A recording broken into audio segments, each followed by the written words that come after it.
And welcome to Worlds Apart. The vast scope of international crises has created a situation in which humanitarian commitments increasingly look more like utopian ideals than legal obligations. Faced with meager budgets and the need to help more and more people, it's easier to just look the other way or push the problem to a neighbor. What does it take not to? Well, to discuss that, I'm now joined by Francesco Rocca, the newly elected president of the International Federation of the Red Cross and Red Crescent Societies. Well, Mr. Rocca, thank you very much for your time and congratulations on your election. Thank you very much. It's probably the worst time to be in charge of the IFRC, given both the growing scope of humanitarian needs and the immense challenge of securing the funding to meet them. Why would you even want this kind of job? But let me clarify, first of all, that this is not a job. It's a volunteer post, and I'm a volunteer. I'm not paid for my position. I've been a volunteer in my national society for many years. This is a passion for humanity. Try to improve the way in which we live together. And for me, this is has been always my priority. Having the honor and the responsibility to do it in the most important, most relevant humanitarian organization in the world is really an honor. Well, Mr. Rocca, because it's a volunteering effort, how do you keep your faith in what you're doing alive, seeing the misery, the violence, the suffering proliferate to an extent they have been over the past decade or so? Yeah, but for us, it's like a mission. I'm not the only one. We are 17 millions of people that I've decided to dedicate the life to serve humanity. This is the legacy of the region. This is our legacy. Of course, it's a question to sacrifice part of our time, and maybe the first to pay the price on these are our families, our friends.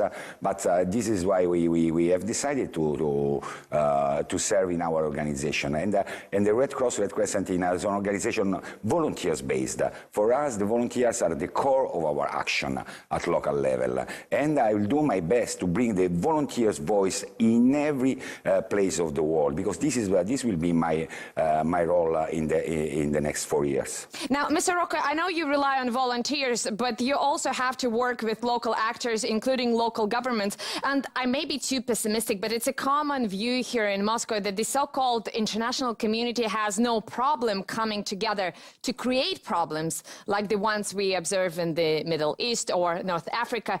But it very rarely joins hands in order to solve them. Am I being too negative?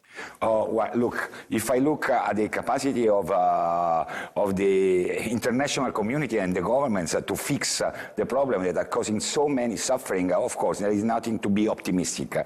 But if I look at the capacity of humanity, of each human beings, to believe in empathy, to recognize the other human beings in pain, this is make me optimistic every day. So the problem is that we have to speak up. We have to clarify and to call to the governments to improve their policies to protect the life of those in need, to protect the life of those that are put at risk, especially in the war areas, on those are living the consequences of climate change, as an example. Mm-hmm. But Mr. Rocca, I assume that this is what you have been doing in your capacity while working in many positions for the Italian Red Cross at a time when your country was facing the influx of of refugees from multiple wars in the MENA region. And that was a challenge that Italy, by and large, had to face on its own.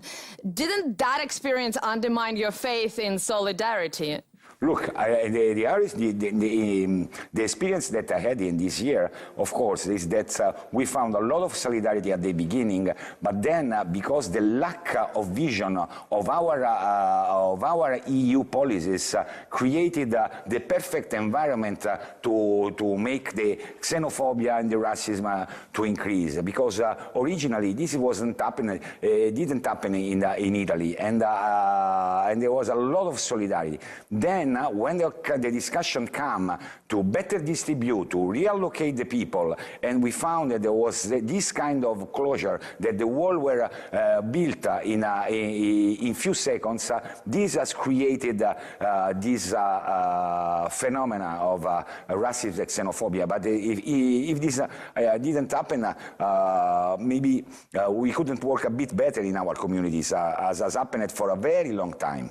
But Mr. Rocca, to be fair, xenophobia hasn't been created out of nowhere. I mean, if you look at the number of refugees around the world, it increased by 70% in less than a decade. So if you only focus on response, do you really think you can see any result coming of your effort? Because it seems that even if you try to help those in need, there will always be more and more, significantly more people coming for help later on. I fully agree with you on this part, but this is not this is the failure of the lack of vision of the international community, because of course it's not about to take care, it's even about to fix the causes of migration. If I think when I started to be a volunteer in 1988, at that time we were receiving in Italy the migrants and the refugees coming from Horn of Africa. 30 years later, we are still receiving people coming from the same zone, and nothing has changed. So this is a complete failure of the international community. We should put its eyes far from the desperation of the people. So the problem for us as a humanitarian organization is to take care of the people, but when you are confronting the communities, you have to explain the reason why, even about the failure of the politics, the failure of the policies that has been set up to avoid that the people flee their homes and their houses, because no one that is escaping or is trying to reach Europe is happy to do it. No one is happy to try to cross the Mediterranean with these rubber boats. And I think that many of the people, the Syrians, are not happy to escape from their country. They were not migrants before the war. So this is the questions that we have to ask to ourselves and to our governments and politicians. Well, Mr. Rocca, it sounds as if you're asking the ordinary people to clear up the mess that the politicians have created, which is fair, but only to a certain extent. The UN High Commissioner for Refugees, Filippo Grandi, an Italian like yourself, recently spoke before the Security Council, urgently calling for the need to end what he called cataclysmic conflicts which drive mass displacement. And it's interesting because Italy was a very active participant in both the Iraqi and the Libyan interventions. It also played on the side of the West in the Syrian conflict. I appreciate your call and your appeal to the ordinary people. I also appreciate so many Italian humanitarians taking on the international leadership roles. But do you think that may change the view of the political elite in Italy on the advisability of military intervention? Yeah, look, this is something that we did and we tried, but the Italian politics is not so different from the rest of the world. So the problem is that our politicians sometimes are looking for today, and they are lacking vision for the future. I'm not saying that the Italian government didn't make any mistake. I'm telling that this is a collective responsibility, that we don't have to focus when we talk about this kind of phenomena. It's something that involves the international community, not only a single country. Then in the single country, we have to advocate to stop the causes of migration, and our government and our communities understand that we have to fix the causes of migration. Talking about migration just as an example. Mr. Rocca, Rocca, I don't want to be too argumentative here, but when you talk about the international community, it's too general of a term because, as you know, perhaps Russia or China wasn't that enthusiastic about the American or the Western-led efforts in Iraq or in Libya or in Syria. So let's be more specific here. Do you think the Western position... I fully understand your point, and I will try to answer the best I can. When I talk, I don't want to be naive. And I'm not naive, I can assure you. When we talk about the international community, of course, we are talking about all the countries that have the power and that are backing many of the causes. And this is something that involves a lot of countries. So it's up to them to discuss. I'm a humanitarian, I have to take care of people. And when I call, when I take care of the people in need, this is part of my duties. But then at the same time, I had to advocate and to call for action. So I welcome any initiative that bring to the dialogue or bring to new policies, included Russia or included the USA. This is, I don't make any kind of differences on this aspect, because when people is suffering, any person involved in the international dialogue and is an international actor is responsible for the suffering is causing his lack of dialogue, his lack of action in fixing the causes of migration. Well, some may be more responsible than others, to be honest. This is, look, I don't think that the people who is suffering or is stuck in the detention center in Libya is wondering if the 30% of the responsibilities of coming from one country, the 71 of the 70% is coming from another. I think that both parties must sit and discuss how to alleviate the sufferance of these people. And this is the point. I'm not pointing anyone. Please, I'm telling that there is a common responsibility. When we talk about only one country, I mean on the right side of the track, this is a mistake start. I think that we have to sit and we have to discuss how to improve our capacity to alleviate the sufferance of the human being or to avoid what causes sufferances to the human beings.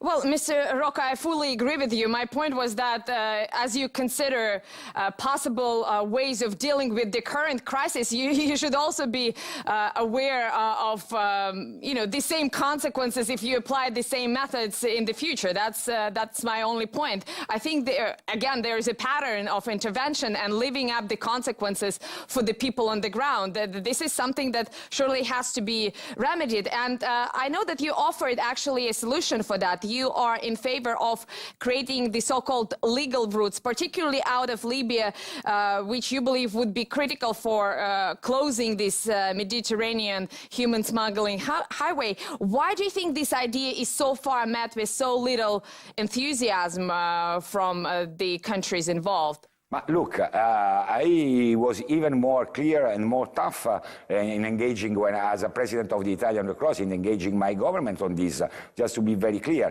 Because, of course, I talk about legal routes, but I also said that this is a very important and good occasion for the government, for the Italian government, and for the EU to engage the Libyan authorities to sign the Geneva Convention and improve the capacity to protect the life of those in need, of those that are fleeing violence and war. And this could be a good sign because, in my experience, the run with the Libyan authorities was to sign an agreement about oil and gas and not about the human rights and about the protection of the dignity, or to subscribe the Geneva Convention of the 51 about the refugees. And this is something that I think is an occasion that my government, as a president of the Italian Red Cross, has missed.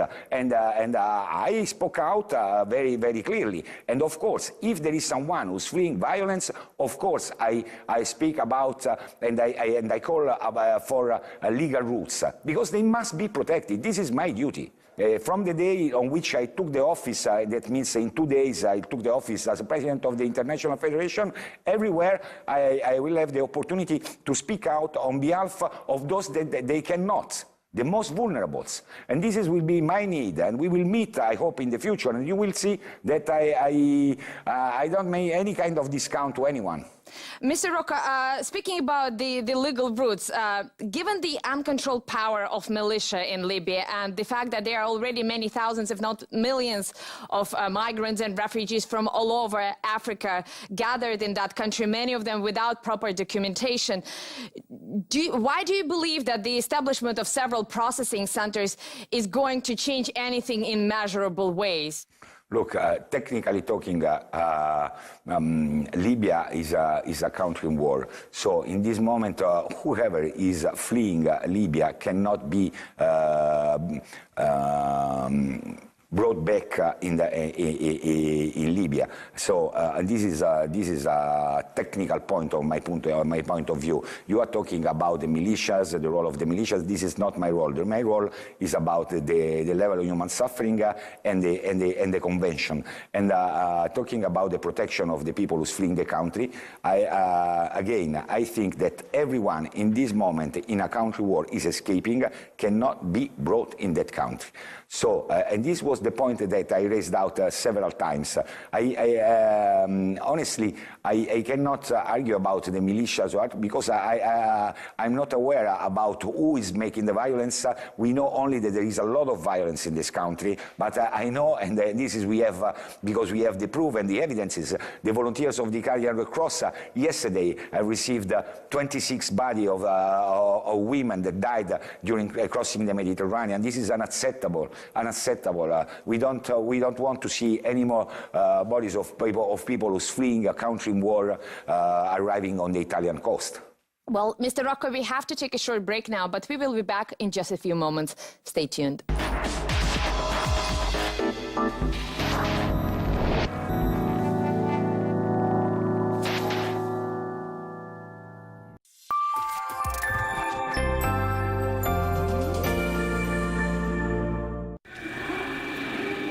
Lenin ist die Attraktion. Deshalb kommen die Leute, die Besucher aus aller Welt hierher.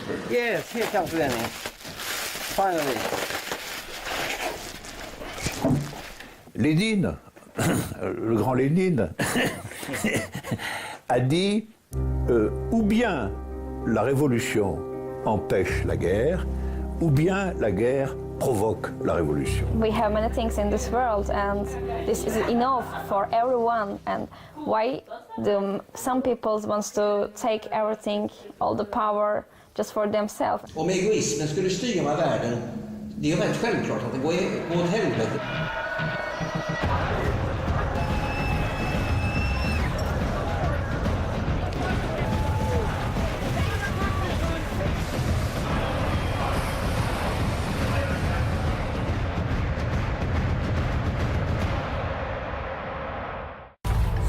Yes, I've got a very wide grin on my face because that Saudi prince, we told him he dissed Bitcoin, and now he had all his wealth confiscated, and he's sleeping on an Airbnb in some Ritz hotel in the middle of Riyadh.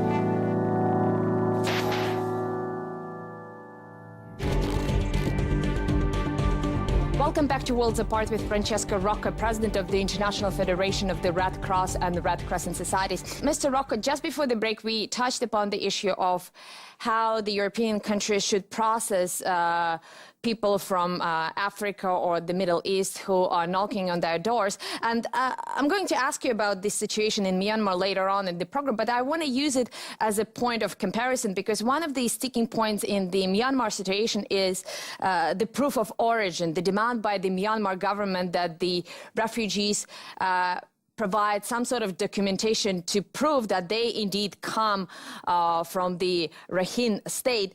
I wonder, how do you think the Western governments should deal with the African and Middle Eastern migration? Do you think they should allow anybody in, even with or without documents? And if that's the case, how would you then ensure that the right of asylum is respected but not abused? Look, this is, you have UNHCR for this. This is not the right person who you have to ask. For me, every person in need, I don't ask if he's an economical migrant or a refugee. We only know that in this moment in Cox's Bazar, there are 600,000 desperate people who are stranded in like in a city of 600,000 people, but without electricity, without water, without proper assistance, and this is our role. And we are trying to provide aid. Your question should be directed to the head of UNHCR, that maybe is more competent than me on answering on this question. For me, I know only that there are desperate people in need. Then, and this is what I see. And these people is telling us that is fleeing violence. Then it's not me. I'm not an investigator. It's up to other authorities to verify if it's true or not. But we have a lot of desperation, we see a lot of consequences from violence, and we have to protect these people, and this is what we are trying to do. The role of the humanitarian is not the role of the states. We take care of the people. This is our role. And then there are the government that set up policies, and it's up to us to engage them to verify if the policies are good or not, or put the life of the people. But we protect and we try to give dignity to each human beings. We don't make the difference between refugees and economical migrants. Well, but Mr. Rocca, you are one of the very few organizations with the practical experience on the ground. The governments, when they make policies, they are not very well informed, at least in my experience, about what is actually happening on the ground in Libya, in Syria, or in Sierra Leone. Your volunteers would actually know that. That's why I think that, you know, some sort of expertise from your side would be very welcome. Don't you think so? Yes, of course. I mean, when we provide you all the information that we have about the life condition and the desperation that is people living, but we are not. We don't make politics. Look, because when we talk about our role in this operation, it's very delicate. We don't want to be involved in some political issue. No, we know that there are 600,000 people that are fleeing Myanmar, arriving in Bangladesh. And it's up to us to try to take care of them. It's up to our movement, of course, to open a dialogue, to verify if it's possible that they come back safe in their houses in the province from which they are fleeing. But this is our role. Then it comes the responsibility of the international community. Don't put on our shoulder the other kind of responsibility which there is not. Let me ask you one more question about this intersection between politics and humanitarianism, because the Syrian war in particular has dramatically changed the humanitarian field. It gave rise to many organizations which combine humanitarian activity with political or even geopolitical activism. The White Helmets would be one of them, but there are many similar organizations originating in Turkey, even in Russia. And I want to ask you, what do you think about this kind of partisan humanitarianism or humanitarian partisanship, whatever you call it? Does it make your work on the ground easier or harder? No, this is it's become harder because this is a very serious issue, and I thank you that you raised this because this politicized action of the humanitarianism is putting at risk the life of the volunteers and the humanitarian actor, the real humanitarian action on the field. And the humanitarian action should be never politicized. Look, I want to answer you with a very simple two words. Tutti fratelli, all brothers. This is the motto that Enrico Nant, our founders, listened in Solferino more than 150 years ago. So after a very terrible battle, because the second war of the independence in Italy was really a terrible war, and tens of thousands were lying on the ground with a terrible suffering, and they were Italian and Austrian that were enemies. But the ladies of Solferino, the women of Solferino that inspired Enrico Nant, they said, Tutti fratelli, they are all brothers, because when a people is suffering, they does not belong anymore to a party. Is must see as a human being. They are brothers. This is the way in which you obtain neutrality, because you are not taking part, you are taking care of everyone. Now, the Syrian conflict has been now somewhat overtaken in the media by the refugee crisis in Myanmar. You alluded to it a couple of times already. And it's a bit puzzling to me because the situation in Myanmar has been deteriorating not just for years, but for decades. And all of a sudden, everybody woke up to it, even though it was pretty evident where it was going for quite some time. I know you visited the area. I think you visited Bangladesh last month. What impression did it make on you? Look, it was maybe the worst situation that I ever seen in my humanitarian experience, because 600,000 people in 5 weeks is something that I think no one has experienced. The level of desperation was immense, and I came back, when I went back in Rome, I was really petrified. I was without enough words to explain the level of suffering of the children. Thousands of children without parents, without relatives. And this is something that shouldn't happen to anyone. I visited Syria several times. I've been in Gaza. You can imagine the level of suffering that I've seen in my experience in Haiti after the earthquake, in Georgia. I've been in many places, but what I've seen in that context, and of course, you have said this is decades, and I could agree with you. The problem is, let me say, that this is not the Olympic Games of the desperation. Unfortunately, this is something that happen every day, and this is the crisis. But this doesn't mean that as humanitarian we are not present everywhere there is a need, because we are still in Syria, because we are. So the problem is not about the humanitarian. The problem is maybe, and I understand even the reason why, that the media are not following, but we always follow. We are still in the Lake Chad, and no one is talking about the Lake Chad. We are in the Horn of Africa, and no one is talking anymore about Horn of Africa. Only few seconds when 300 people died, while we spend tens of hours talking about one single terrorist attack in Europe, which another kind of very strange competition. So this is something that, again, the responsibility is not of the humanitarian. Humanitarian are in silence doing their part. When they are requested, we are ready to provide information to the media, but then it's up to the media to cover the crisis. It's not up to us. Well, Mr. Rocca, let me put one final question, and I don't know if it's good or not. I don't want to sound too cynical, but the situation in Myanmar reminds me a little bit of the situation with the refugees in your native country, in Italy, when everybody was agreeing on the fact that the refugees and migrants had to be treated humanely, but there were very few countries or actors who were eager to come forward and actually share the burden. Do you think that is a valid comparison? Yes, maybe. Let me tell you, even worse, because in Italy, maybe we have more opportunities than Bangladesh, which every year face terrible natural disaster, floods, and in this year they faced a lot of natural disaster. And but I see a lot of solidarity in Bangladesh. Of course, I fully agree with you. There should be more solidarity coming from other countries, but this is the reality on the ground.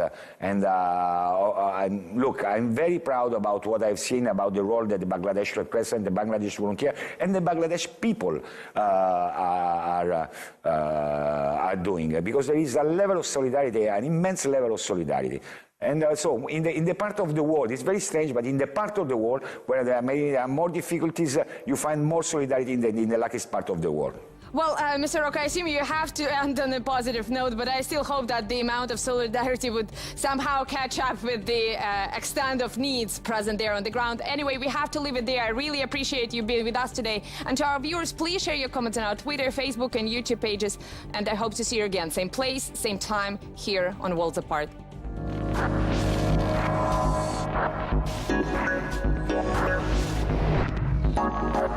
you.